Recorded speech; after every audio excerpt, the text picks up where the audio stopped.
We're back for another bingo topics. We're gonna look at a myriad of topics. First here, some truths and lies. Where is the truth? Well, it lies somewhere in between. As well as look at the power rankings and such and so on. What's up, it's your boy Cintron, come back at you with another analysis video, and I kid you not, that's my real name. First up here, 6 lies and 6 truths we'll tell ourselves after the Eagles blowout loss to the 49ers. Let's sift through the chaff and find the wheat.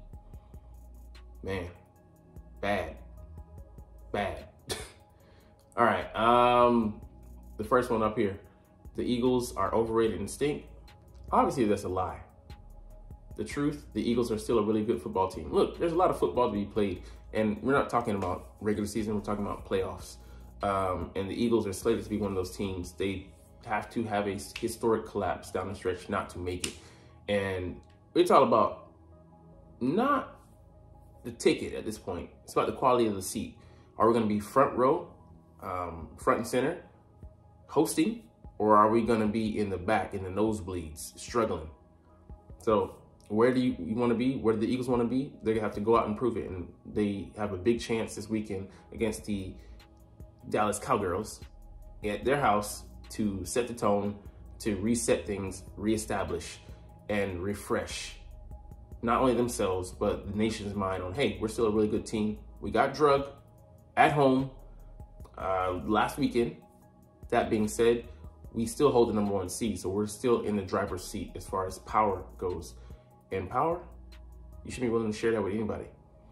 And what we have a chance to do here, also lock up playoff spot if some things fall into play, other teams losing and such. But we have to first go out there and win. There's no scenario, clinching scenario, where we lose and I think we get in. I think maybe there might be, but that's not the way you want to go anyways. But yeah, the 49ers, they took advantage of our weaknesses. Middle of the field, linebackers, yes, but also play calling and execution, putting those guys into position. And then, you know, Nicholas Morrow getting shrugged off by Deebo Samuels. That's fundamentals, tackling. You know, these guys has been doing these those drills, those things since Pop Warner. You know, so they were little boys. So I believe the team was tired. They were tired, and it showed out there. And like they're saying here, the 49ers have the offensive DVOA of #1. They have #1 spot, and it's for a reason. They are able to be multiplicitous and put their flip their guys from running back to wide receiver to tight end, from tight end to fullback, and they can be interchangeable, so they can be everywhere and anywhere.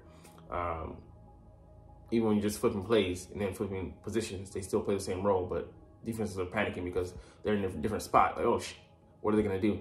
They're just running the same thing, but you know, it can be hard to have a settled, calm mind when, you know, they suddenly do those things and you're put in that position and you're not sure where they're gonna go with it.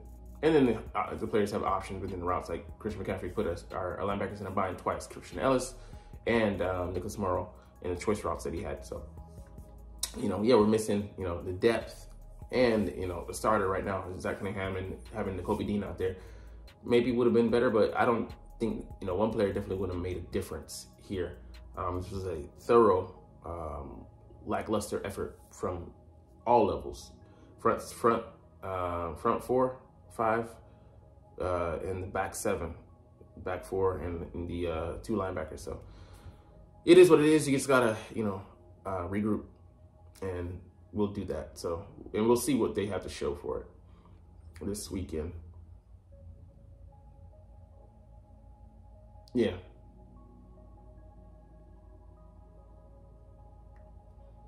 I do believe that, man. I don't think San Francisco goes down that stretch and beats all of them. I think the wear and tear. Yeah, to be honest. And I think it just caught us at the worst time because, yeah, the defense was uninterested. No, the defense was tired. Like, Seth Joyner, I love him, but he was totally looking at it from an emotional vantage point. Like, bro, they're professionals, to go out there and get paid for it, but if you I mean, the NFL did them a disservice. Not only was the 49ers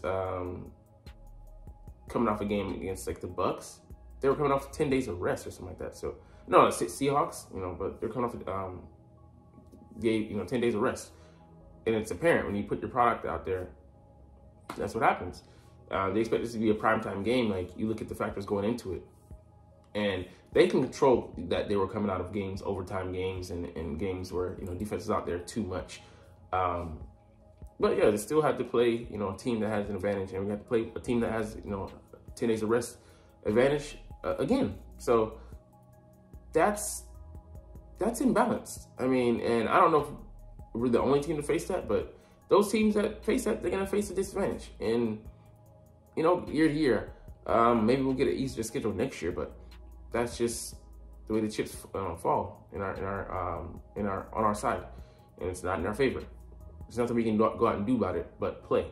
So, but to come out so far in the stretch, this slate of 6 games, 7 games, and go 4-1, I'll take that. I don't like the way we lost, and of course it looked bad in front of a home audience. You don't want to have that kind of showing, but if we face the 49ers at the beginning of the stretch, I don't think that game ends like that. And then who knows, if we face the Bills, they might have beat us by a couple touchdowns because we were tired. Having to face that quality, that level of opponents, quality of schedule. There was a slip up, and we just had an extra slip, But yeah, man. I mean, there's some other things, but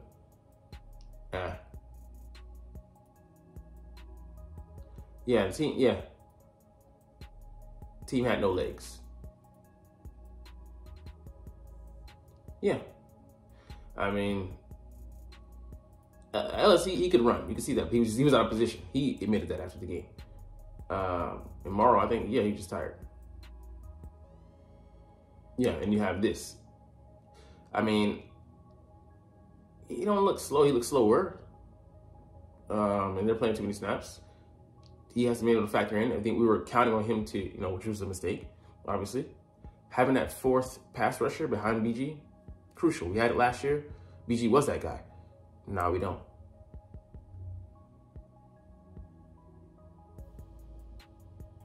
Yeah, exhausted. All right, anyways. Brian Johnson and Sean Desire to blame for this loss.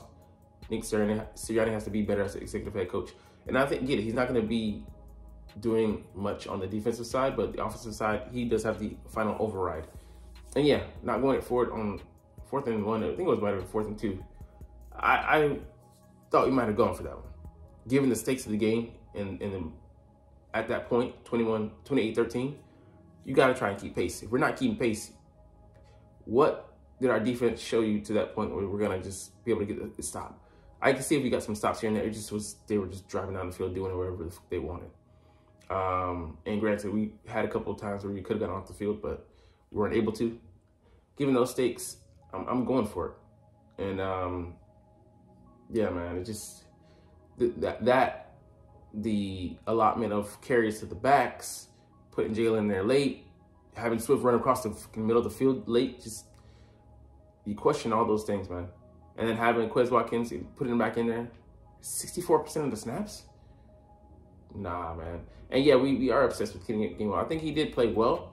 That being said, yeah, it just seems like he's out there way more than Swift, and just I don't know, like yeah, I flipped that a little bit. Call plays where they're gonna be where you don't have to rely on pass roll, where he can come out and chip in routes. And I didn't like some of the play selection as far as like not layering plays. We have it at and dump off in the flat area, intermediate, and then downfield. We were trying to take too many things downfield, so don't get it. All right, this is just a blip. Truth, the Eagles needed a dose of humility. I think we did, but I mean, obviously, like somewhere, it wasn't a blip, and we needed a dose of humility, but we'll see. Well, I think the proof will be in the pudding how we regroup this weekend. how we respond, because we haven't had back-to-back losses in quite a while. I think it goes back to maybe the 2021 season that we had back-to-back losses. But other than that, we've been able to rebound. So this week for us, it's a regular week. But like I said, Dallas Cowboys are well rested. We'll see how that bears out in the game. And yeah, we haven't played to the standard, but we've yet to play a complete game all season. So we've been playing well in spurts on defense and offense. And that's been good enough because the quality of opponents, like we're a better team, better roster, top down. But we ran into a team that's more comparable to us, and they play well throughout stretches of games, you know. So they had a bad first quarter, but from then on, they were on. Defense had a bad first quarter, but from then on, they played well. So, I mean, it's funny, but we should model their consistency. All right, lie. The Eagles' offense is inconsistent because of Brian Johnson.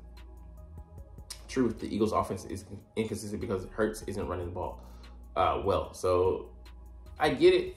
And there's the thing, we could shift to him being on the center. We don't like that.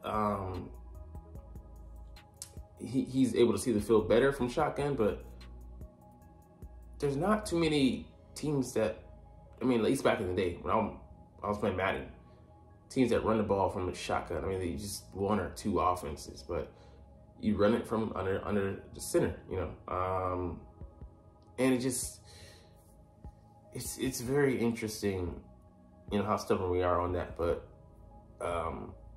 we've played a couple of series throughout this year in shotgun, and it was never a whole series, but it's a couple plays here and there.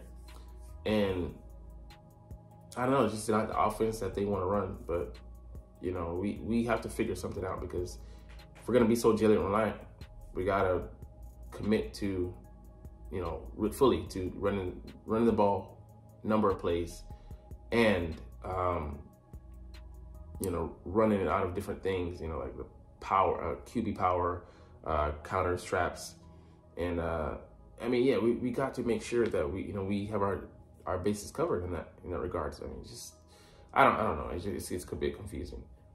All right, lie. The Eagles are doomed. Truth. The Eagles and other championship teams have suffered embarrassing in-season losses before. Yeah, I mean, you go back to 49ers, they got beat horribly in the Steve Young era, 4-8 by the Eagles, and then they didn't go on to lose after that and won the chip. So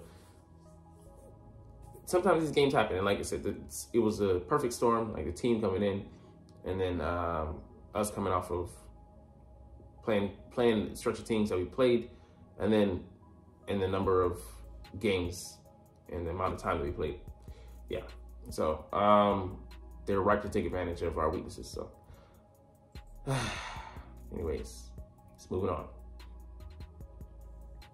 All right, yeah, man, really concerning. Let's see. It's not a very good defense.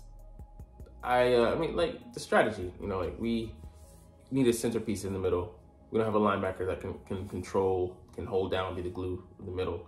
I don't think Shaq Leonard, he's going to be better than our options, but I don't think by a very good margin, but slightly, because we don't know what he has to offer at this point. And that was the reason he was cut. Younger guys were cutting into his playing time. So that's the reason that the Indianapolis Colts just went ahead and released him. They don't do that if he's playing up to his 2018 standard. But yeah, 6 straight touchdown drives. That can't happen. That can't happen. I mean, just that points to some other underlying issues. And like I said, the guys didn't look like they had the energy, and you know, number of snaps they've been playing, and things look like they finally caught up to us. Scheme and not protecting the middle, just having that free access there, and then allowing mismatches. Debo's going to, he wasn't going up against corners when he caught those balls. He was going up against linebackers and safeties in the middle, you know, and they like that matchup every time.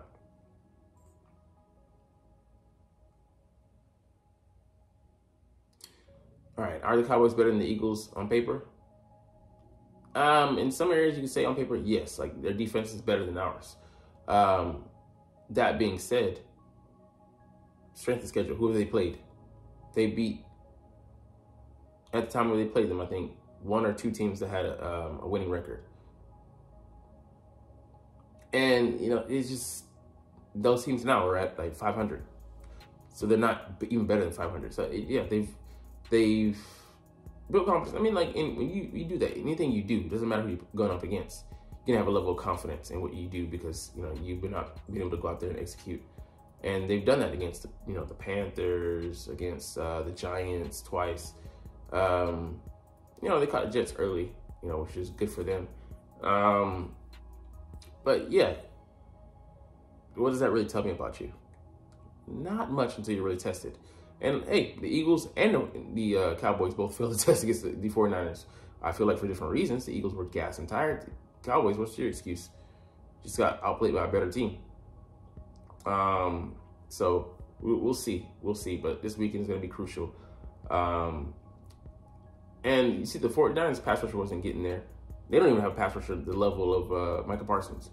But I don't fear that pass rush. Can we run the ball against them? I think that'll be key to the game. So we'll see. But if we don't come out and start fast or just start normal, you know, and take what the defense is giving us, stop trying to, you know, be boom or bust, might be another long day, man. And hero ball might have to be played again. Hopefully not. All right, let's get into our last article of the day.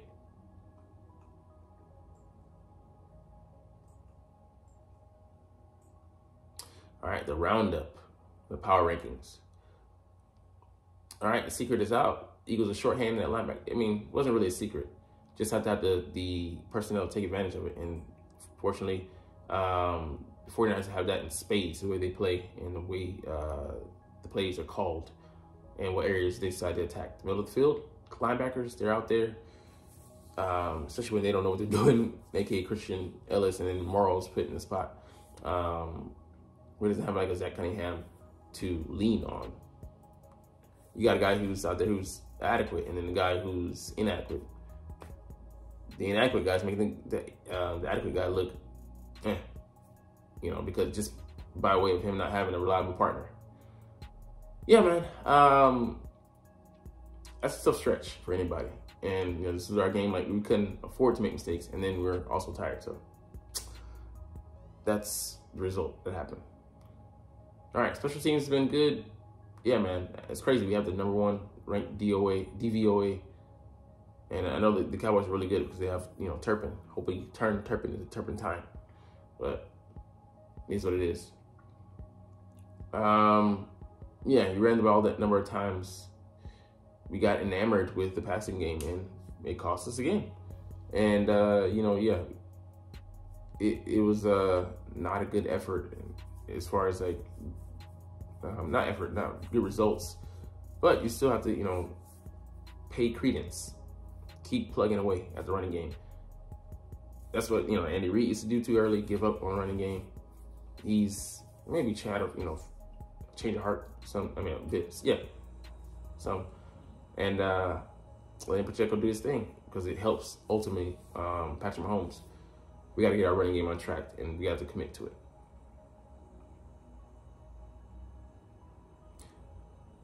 Yeah, if the Cowboys do beat us, they'll be in a very favorable position. But I don't like them going on the stretch to win all the games, you know.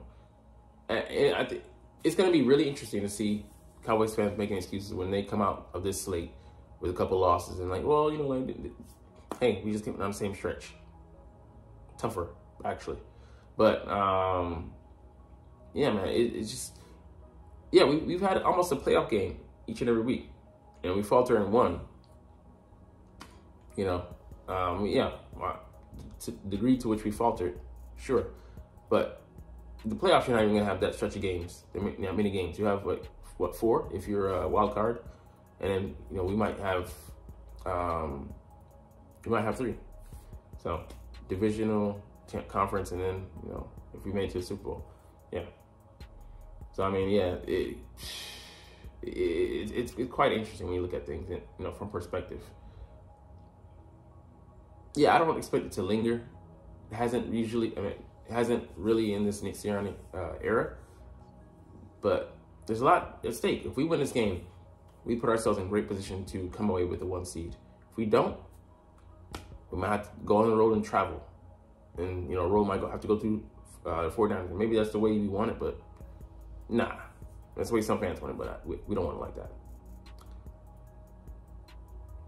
Yeah, we have some major issues. We're not going to be able to fix it right now. But that's a topic for another day. Addressing needs, free agency, trades, and the draft. What are we going to do? Because it's really showing that, you know, where they value things, it's costing us. And it may be the right way to build a roster, but you got to find something in between. You got to find a way to get a Patrick Queen level talent without sacrificing too much, if that's where you're going to go. Anyways, we're going to get out of here on that note. The video went too long. Anyways, we're out of here. But you're not even watching though, but it's all good because I love talking about the Eagles and I love making these freaking videos. So let's get up out of here, chunky deuces. But as always, it's fly Eagles fly, and let's motherfucking go. Like, comment, share, and subscribe if you like. Thanks for watching. Check me out at Cintron, Cintron Anime, Cintron Life, or Cintron Laughs, or other social media.